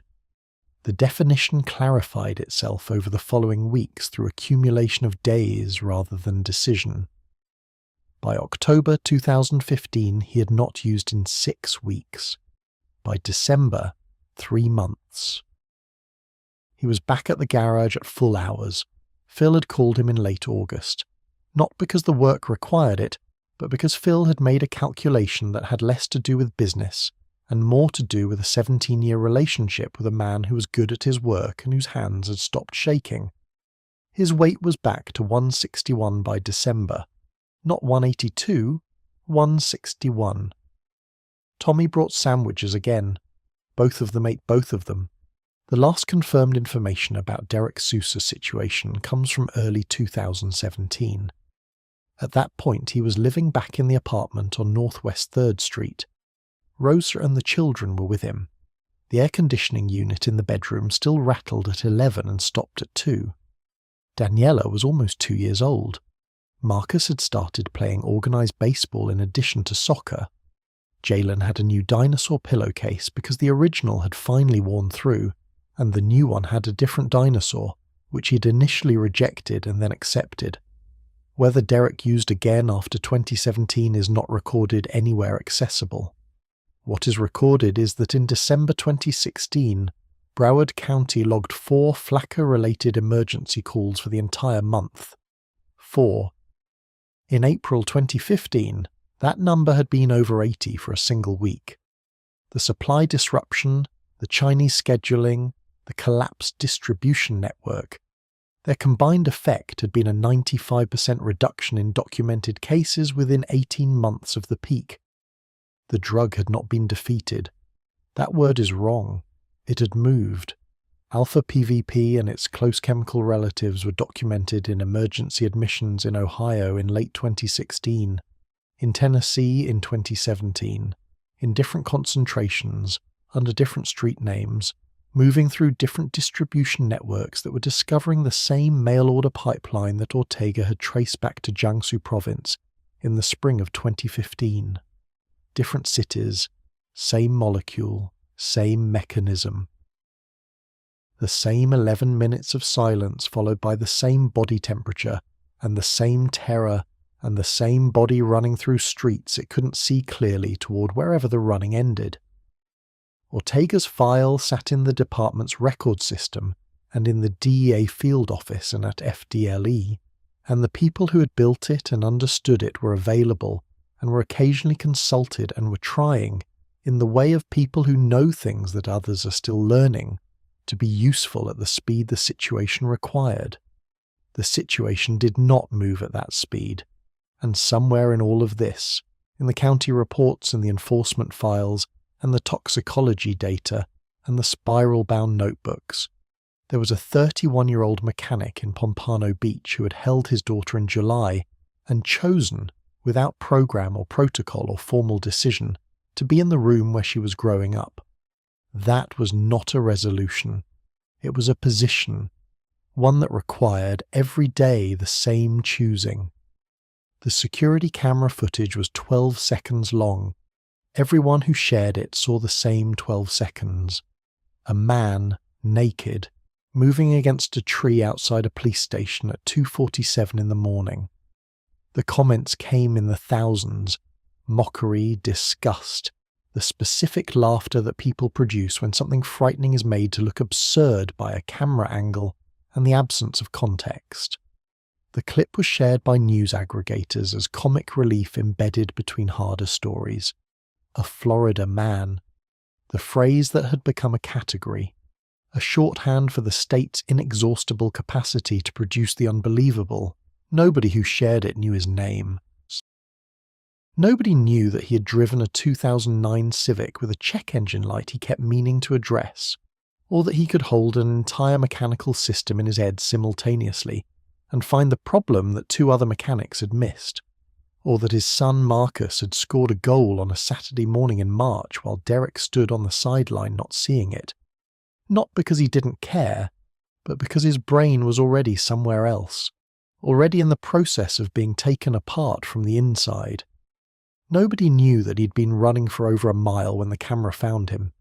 That detail, the mile, is the one that changes the footage. Not the tree, not the state of undress, not the hour. The mile. He had left his apartment with no memory of leaving. He had moved through the streets of Fort Lauderdale for more than a mile, with a body temperature that was 0.4 of a degree below the threshold where brains stop recording, and a heart rate that exceeded peak athletic exertion. He had passed a laundromat and a convenience store and a church with an unlit parking lot. He had run along a chain-link fence in the dark. He was not running away from something he had chosen. He was running from something his own nervous system had manufactured and presented to him as absolute reality. The threat was as real to Derek Sousa in that moment as the ground under his feet. More real, possibly, than anything he had perceived in months. And at the end of that mile, at the place where the running stopped, there was a tree. Back in the apartment he had left unlocked and empty, on the kitchen counter there was a photograph. Rosa and the boys at a beach birthday party for Marcus 3 summers earlier. Jalen barely walking, Rosa laughing at something off camera, Marcus frozen mid-jump with his arms out. Derek had put it there after Rosa left because it was the photograph she'd forgotten, the one from the counter, and he had picked it up off the floor where it had slid when she carried boxes out and placed it back on the counter in the same position. He hadn't moved it in 6 weeks. He was running toward it, through his body's emergency, through the chemistry of a substance that had arrived by mail from a province he had never heard of, through a year of small collapses and one enormous one.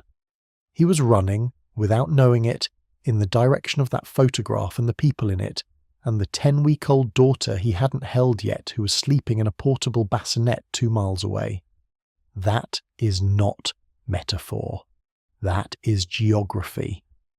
The Fort Lauderdale Police Department is located 1.3 miles from the apartment on Northwest 3rd Street. He ran toward it not because his conscious mind directed him there, but because the body, even in its most catastrophic states, tends to run toward the concentration of light and human presence. The station's exterior lights were on. People were there. His body, stripped of every cognitive layer by a temperature of 105 and a heart rate of 192, was still doing what bodies do. It was trying to find somewhere safe. The 12-second clip captured the end of that search. It captured the moment after the mile, after the dark streets, after the fence and the church parking lot. It captured a man whose entire neurological system had been hijacked by a $5 vial purchased 3 blocks from his apartment, and it made that man into a punchline. Because 12 seconds without context is always a punchline. That is what 12 seconds does. It removes the mile, it removes the photograph on the counter, it removes Daniela and Marcus and Jalen and the 2009 Civic and the sandwich eaten on a garage floor, and the way Rosa sat at the kitchen table feeding a bottle to their daughter while Derek ate without explaining, and she understood without being told. 12 seconds removes the person and leaves only the image. The people who shared the clip moved on to the next thing within minutes. That is the nature of 12-second clips. They are consumed and replaced. By the time the clip had been shared 200,000 times, Derek Sousa was in an ICU with ice packs on his neck and an IV in his arm, and his heart rate descending through the 150s towards something sustainable. He survived the footage. He survived the comments. He survived the Florida man category. Whether the world that produced the footage, the $5 vial, the mail from Jiangsu, the screening software that hadn't been updated, the treatment backlog, the 22 minutes with the social worker, whether that world has changed is a different question. it hasn't changed enough to answer confidently. Alpha PVP's documented presence in American emergency data didn't disappear after the Chinese scheduling in October 2015. It migrated. Different states, different years, different street names cycling through the informal language of distribution networks that rename things as casually as they relocate. The binding affinity that Dr. Arturo Gines documented, the mechanism that made two uses sufficient to begin restructuring the dopamine system of a person with no prior drug history, that didn't change. The molecule is the molecule. Its effect on a human nervous system is not subject to regulatory revision. Ortega's file sits in a record system in Broward County with 211 entries and the date it was closed typed in the upper right corner of the cover sheet. Somewhere in the DEA field office in Miami there is a copy. Somewhere at FDLE there is a copy. These copies have been consulted. They have been referenced in subsequent enforcement actions targeting synthetic cathinone distribution in other states. They have not made the mile any shorter for anyone running it now. Doctor. Valdez started her third spiral-bound notebook in 2017. The subject was different. A different synthetic, different presenting symptoms, different county report to draft and redraft and send to a department that would take 11 days to respond. The notebook had the same binding, same grid paper. She had found a brand she liked and bought them in packs of 4. Somewhere in the United States right now, in a city that may or may not have someone building a file nobody asked them to build, there is a substance moving through a mail system or a street network or a chain of people who found a supply source with a Gmail address. It is moving towards someone who thinks of themselves as a person who doesn't really do drugs. It has been priced to feel like a small decision. It will feel, for a window of minutes, like exactly what was needed, and then it will feel like nothing anyone would choose. Derek Sousa held his daughter for the first time in July 2015, in an apartment on Northwest 3rd Street in Pompano Beach, while Rosa sat across the room watching him hold her and not saying anything. Daniela was 10 weeks old.